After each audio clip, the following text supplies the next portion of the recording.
జిల్లాలోని ప్రముఖ రిజర్వాయర్లలో ఒకటైన కనిగిరి రిజర్వాయర్లో చేపలు పట్టేందుకు నిర్వహించిన వేలంపాట రసాబసాగా మారింది. గత 25 సంవత్సరాల నుంచి ప్రభుత్వంకు ఒక్క రూపాయి కూడా ఆదాయం కాని స్థితి నెలకొంది. ప్రధానంగా మత్స్యశాఖ అధికారులు ఇతర జిల్లాల నుంచి వచ్చిన జాలర్లతో కుమ్మక్కై వేలంపాట లేకుండా కొంత మొత్తాన్ని కట్టించుకుంటూ కాలం గడుపుతున్నారు. ఈ నేపథ్యంలో గత 3 సంవత్సరాల నుంచి ఏ ఒక్క రూపాయి కూడా ప్రభుత్వానికి జమ కాకపోవటం వలన రిజర్వాయర్లలో చేప పిల్లలను వదలలేదు. గతంలో రిజర్వాయర్ వేలంపాట పెడితే 3 మండలాల ప్రజలు పాల్గొని లక్షలాది రూపాయల ప్రభుత్వానికి ఆదాయం వచ్చేలా పరిస్థితి ఉండేది. గత కొంతకాలంగా వేలంపాటలో నేడు రేపు అంటూ వాయిదా వేసిన మత్స్యశాఖ అధికారి 29వ తారీఖున ఎంపీడీఓ కార్యాలయంలో ఉదయం నుంచి అందరినీ కూర్చోబెట్టి 20 మంది వద్ద ఒక్కొక్కరి నుంచి 10,000 వంతున డిపాజిట్లు సేకరించి మరణ వాయిదా వేస్తున్నామంటూ వెళ్ళిపోయారు. కనీసం తీసుకున్న డిపాజిట్ కు రసీదు కోట్లు ఇవ్వకపోవడం ఆ శాఖ అధికారుల చిత్తశుద్ధి అర్థమవుతుంది.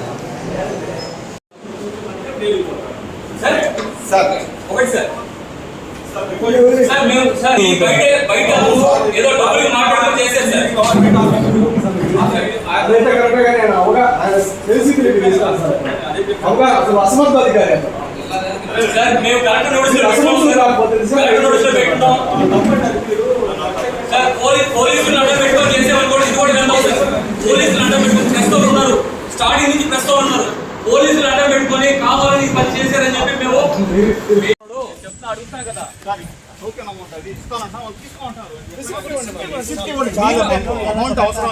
మీరు 2 రోజులు పెట్టాలంటారు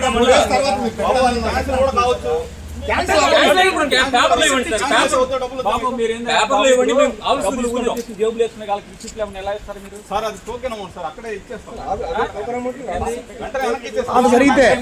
ఉండవా ఎవరైతే పాడుతారో రిసిప్ట్లు ఉండవా సార్? వాళ్ళు తీసుకోవద్దా మీకు ప్రకారం చేయకుండా ఇవన్నీ రిసిప్ట్ టోకెన్ అమౌంట్ తీసుకుని టోకెన్ అమౌంట్ తీసుకుని అమౌంట్ తీసుకున్నాను దాంట్లో బుక్ లో రాసి బుక్ లో లాక్కున్నారు వాళ్ళు.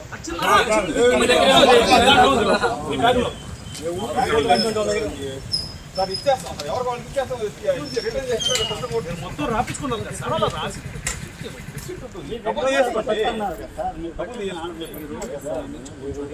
ఫోన్ నెంబర్ తీసుకున్నారు కదా, ఫోన్ చేసి వస్తాం ఆ రోజు రిసిప్ట్ ఇవ్వండి మాకు సరిపోతుంది. నమస్కారం అండి, నా పేరు విజయకృష్ణారెడ్డి, అన్నారెడ్డిపాలెం సంగం మండలం.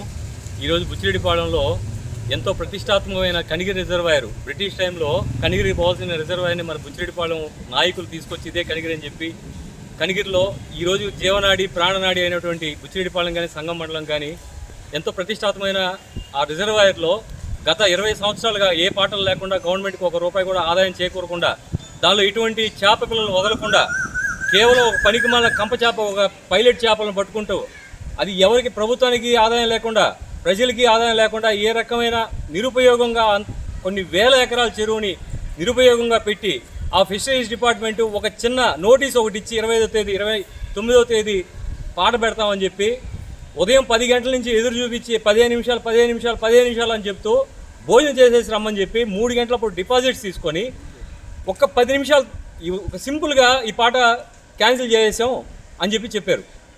దానికి పోలీసు వ్యవస్థ కూడా దానికి సహకరించి ఆయన ఇక్కడి నుంచి తీసుకొని మా దగ్గర 20 మంది దగ్గర 2 లక్షల రూపాయలు డిపాజిట్ చేస్తే 10,000 రూపాయలు అది వెనక్కి తిరిగి ఇవ్వకుండా ఆ ఫిషరీస్ FDO ఇక్కడి నుంచి దాదాపు పరారయ్యే పరిస్థితి వచ్చారు. ఇలాంటి పరిస్థితి ఎందుకు తెచ్చుకోవాలా? ఒక మంచి ప్రభుత్వంలో మనం ఉన్నాం. ఏదైనా పారదర్శకంగా జరుగుతున్న ఈ రోజుల్లో ఈ ప్రభుత్వంలో ఇట్లాంటి పనికిమాలిన అధికారుల వల్ల అటు ప్రభుత్వానికి ఇటు వ్యవస్థలకి చెడ్డ పేరు వస్తుంది. ఈ రకంగా కాకుండా ఏదైనా పారదర్శకంగా చేయాలని అందరినీ కోరుకుంటున్నాం.